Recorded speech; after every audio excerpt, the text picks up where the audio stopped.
வணக்கம் நெல்லை மக்களே, எல்லாரும் எப்படி இருக்கிறீங்க? நம்ம திருநெல்வேலியில எந்த ஆஃபர் எப்போ எவ்வளவு போடுறாங்க அப்படின்னு தெரியலையே. ஐயோ, இந்த ஆஃபர் நம்ம மிஸ் பண்ணிட்டோமே அப்படின்னு சொல்லிட்டு வருத்தப்படுறீங்களா?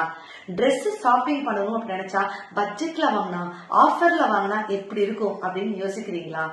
வீக்கெண்ட்ல ரெஸ்டாரண்ட்ல அதுவும் நண்பர்களோட சேர்ந்து ஆஃபர்ல சாப்பிட்டா எப்படி இருக்கும் அப்படின்னு யோசிக்கிறீங்க. உங்களை மகிழ்ச்சியாக்க நம்ம நெல்லைக்கு ஸ்பெஷலான ஒரு ஆன்லைன்ல ஸ்பேஸ் வந்தாச்சுங்க. எஸ், நீங்க கேட்டது சரிதாங்க. ஸ்பெஷலான நம்ம நெல்லைக்கு ஸ்பெஷலான ஒரு ஆப், அதுதான் கோ கூப்பன் ஆப். இந்த ஆப்ல நீங்க ரெஜிஸ்டர் பண்ணிட்டு நம்ம நெல்லையில எங்கெங்க ஆஃபர்ஸ் இருக்கு அப்படின்னு சொல்லிட்டு ஃப்ரீயாவே நீங்க கூப்பனை வாங்கிக்கலாங்க. குறிப்பா நம்ம நெல்லை பிசினஸ் ஓனர்ஸ் நீங்களும் இந்த ஆப்பை உடனே ரெஜிஸ்டர் பண்ணிட்டு உங்க ஆஃபர்ஸ் உடனே லிஸ்ட் பண்ணிக்கோங்க. உங்க பிசினஸ் அடுத்த லெவலுக்கு டேக்கப் ஆகுங்க. லிங்க் டிஸ்கிரிப்ஷன்ல கொடுத்திருக்கேன், மறக்காம சேவ் பண்ணிக்கோங்க. உங்க காசை தாங்க சேவ் பண்ணிக்கிட்ட சொன்னேன். Thank you so much. உங்கள் அன்னபாரதி. நன்றி, வணக்கம்.